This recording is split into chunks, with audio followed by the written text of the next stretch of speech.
तो आप सबके लिए मोटिवेशन ये है कि अगली बार आप यहाँ आओ, आप यहाँ हो तो आप भी इस तरीके से अब जैसे बच्चा आ रहा है, मतलब ये बच्चा आपके सामने इसलिए है कि आपके अंदर जो भी थोड़ी बहुत एनर्जी यहाँ वहाँ भटक रही है वो सही रास्ते पे रहे और हम अपना बेस्ट दें जिससे कि एक बार हम भी यहाँ आए। ऐसा नहीं कि ब्रेक में खड़े हो जाओ,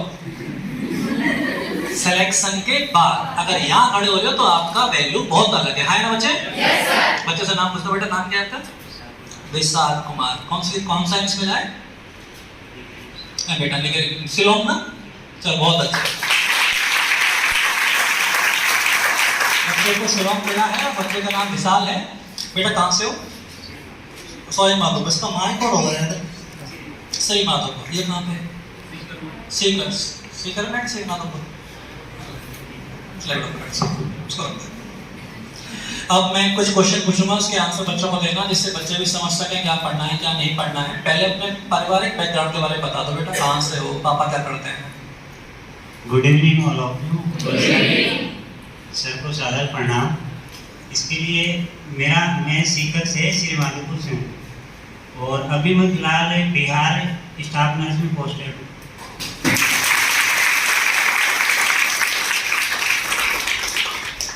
दो साल हो गई वहाँ पे मेरे को। अभी पिछला जो बैच था उसमें पवन कुमार कुलदीप आया था, उसी का रूममेट हूँ जो 9 से 4। मेरे पिताजी अभी घर पे खेती का काम करते हैं और मम्मी जी हैं जो आंगनबाड़ी में हैं और बहन में बड़े भाई हैं जो प्राइवेट काम करते हैं और सबसे छोटा ही छोटा हूँ।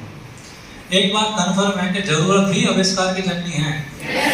जितनी ज्यादा जरूरत है, ललक जितनी ज्यादा होती है, डेस्परेशन उतनी ज्यादा, सफलता उतनी जल्दी।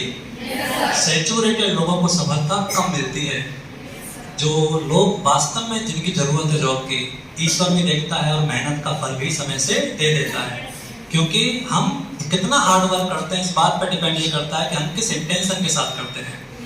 कहते हैं ना, जो स्पून फीडिंग हो जाती है, जिन्हें चांदी की चम्मच से लेके पैदा होने वाले बच्चे वैसे भी सफल कम होते हैं। बढ़िया पहना, बढ़िया खाना, बढ़िया रहना, उन्हें जरूरत ही नहीं पड़ती, ललक नहीं लगती। पर जो अपने पिताजी को खेतों में दोपहरी में रगड़ते हुए देखते हैं और जो देखते हैं कि पूरी दिन निकल जाता है इनको और तब पैसे हाथ में आते हैं, तो उनको लगता है कुछ ऐसा कर रहे हैं कि घर वाले थोड़े ज्यादा सुखी रहें। आपके ऊपर भी वही है, आप थोड़ा सा मेहनत ज्यादा करेंगे तो इस बच्चे की जगह आप भी बड़े होंगे। बेटा बीएससी नर्सिंग कहाँ से करिए? विनायक कॉलेज जयपुर से। विनायक कॉलेज जयपुर। अच्छा, घर पे कौन कौन है? कौन से कितने भाई बहन हो? 3 भाई बहन हैं, सबसे छोटा ही छोटा। चलो बेटा ये बता, तैयारी कैसे करी? मतलब कौन से क्या चीज पढ़ी, कैसे पढ़ी, क्या इनके लिए गाइडलाइन है बताओ। सर इसके लिए मैं सर के ना तो मतलब ऑफलाइन या बैच में था, लेकिन मैंने सर की जो यूट्यूब क्लास है ना उसका मैंने बहुत फायदा उठाया। जो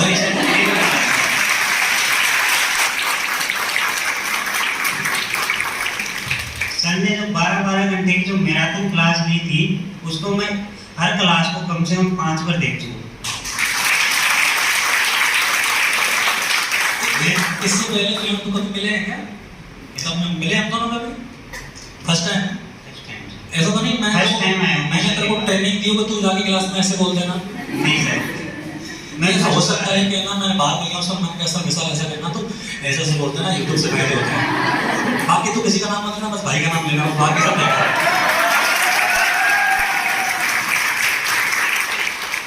नहीं मानने की जरूरत ही ना पड़ती बच्चे। लिटरली है ना, आप सिर्फ कर्म करो, भूल जाओ। मुझे इसके बदले में तुमसे कोई रिवार्ड नहीं चाहिए। मैंने YouTube पे जब भी क्लास ली है ना, I told only one thing, गुरु दक्षिणा ये है कि सिलेक्शन हो जाए तो पापा का ख्याल रखना।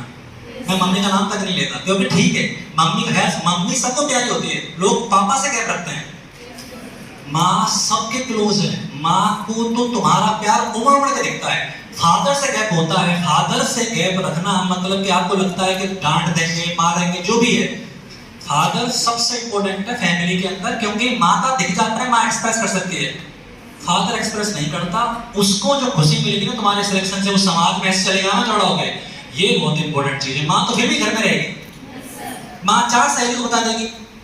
फादर हर एरिया में जाता है और उसको कहते हैं इसका बेटा एक्स नर्सिंग ऑफिसर है। कितनी प्राउड फील होता है बस पेरेंट्स को। Always study study for your father, बाकी सब सेकेंडरी है, हम बहुत बाद में आते हैं। सबसे पहले फादर है, हमारा काम पढ़ाना। पढ़ाई तो मैं बहुत से हैं, पर कोई ना सिलेक्शन हो जाता है, मेहनत करते हैं बच्चे। और बताओ बच्चे, जैसे यूट्यूब से पढ़ा, फिर क्वेश्चंस वगैरह कैसे किए, और सेंटर कहाँ आया था? मैंने एग्जाम प्रेप का ऑनलाइन टेस्ट सीरीज ले रखा था। जो भी मेरे पास खुद के पास में पैसे नहीं थे, मैंने पवन से लिए थे। सोचो, मतलब मेरी स्थिति बहुत खराब है। वो ऐड मात्र 1400 रुपए की है, यानी 1000 रुपए भी बच्चे ने उधार लिए तब जाके क्वेश्चन करना सॉल्व किया।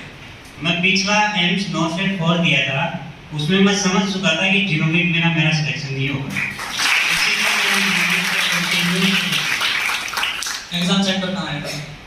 ऐसा सर, जिस टाइम रिजल्ट आया था नॉर्सेट 4 का, उसी टाइम मेरे नाइट में जिस दिन रिजल्ट आया था उस दिन मैं सो नहीं पाया। और उससे पहले मैं क्या था, सर की एक भी क्लास नहीं दिया था।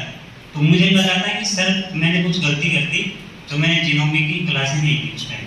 तो अब की बार मैं सोचा कि एक भी क्लास में नहीं छोड़ूंगा और कम से कम 3 से 4 बार रिपीट करूंगा, क्योंकि मेरे पास और कोई मटेरियल नहीं था। मेरे पास सिर्फ सर के नोट्स थे, जिनको मैं यूट्यूब से बनाता हूँ, मेरे पास नहीं था। उन्हीं से मैं तैयारी कर रहा हूँ। एग्जाम प्रेप की जो टेस्ट सीरीज है, उसमें जो भी क्वेश्चन गलत होते थे मैं उनको लिख लेता था और उन्हीं को बार बार रिवाइज करता था, क्योंकि दोबारा से वही क्वेश्चन गलत होते। और मैंने एनक्लेक्स जो बुक है उसको पढ़ी थी पूरी। NCLEX book. मेन का एग्जाम सेंटर कहाँ आया था? मेन एग्जाम अभी हुआ ना वाराणसी। वाराणसी। इतना दूर क्यों लिया था तुमने? पास पास ही? बिहार से वाराणसी। बिहार से उधर आ गया था। चलो, और साथ में और कोई गए थे, अकेले गया था? मतलब साथ के फ्रेंड्स वगैरह गए थे क्या? नहीं, फ्रेंड थे। हुआ उनका? नहीं, उसका नहीं हुआ। चलो कोई ना। उसकी यही दिक्कत थी कि वो जीनोमिक का एक भी क्लास नहीं थी।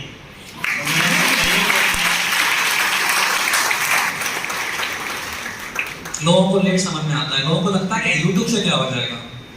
सब यूट्यूब से होता है।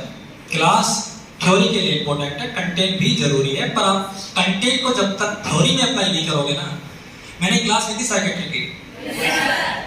साइकेट्री क्लास मैंने साइकेट्री पढ़ाई नहीं पढ़ दिया था। तो नर्सिंग में ऐसा कुछ नहीं है कि तुम पढ़ो तुम पढ़ा नहीं पाओ, पर साइकेट्रिक लोग सालों से पढ़ा रहे हैं, मतलब कि 10-12 साल से अलग अलग कोचिंगों पढ़ा रहे हैं, यहाँ ही पढ़ा रहे हैं, पर उस थ्योरी से क्वेश्चन क्रैक नहीं होते, क्योंकि क्वेश्चन अलग आते हैं, थ्योरी अलग आती है।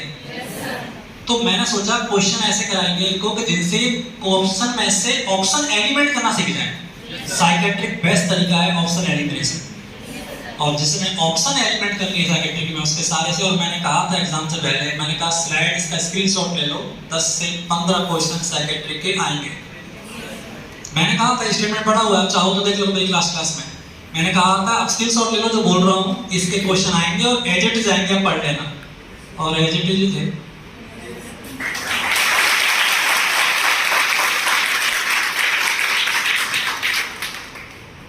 अब कब सुबह टीवी के बारे में कोई डेट में आई? घर वाले खुश हैं? मिठाई बटी नहीं बटी? अभी जाऊंगा सर, अभी मैं सीधा बिहार से भी आया। सीधा बिहार से यहाँ आया है।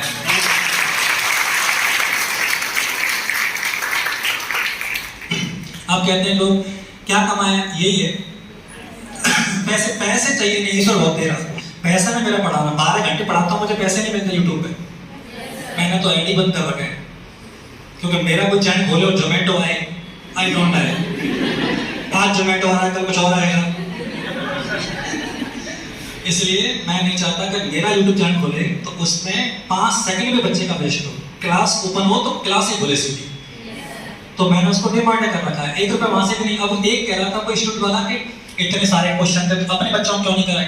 कौन अपने बच्चे? सारे अपने तो हैं।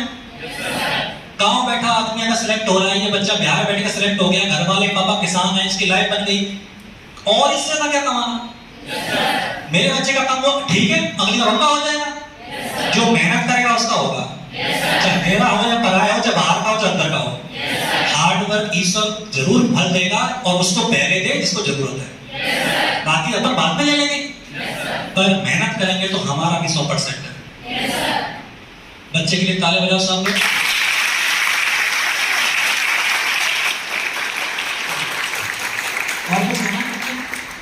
मैं इतना ही कहना चाहूँगा कि देखिए, अगर अपने अंदर जो मोटिवेशन होता है ना, वो जब भी आपको ऐसा लगे कि मेरे से नहीं हो पाएगा, अपने मम्मी पापा का एक भी तस्वीर दिखा देना और उनको देखिए।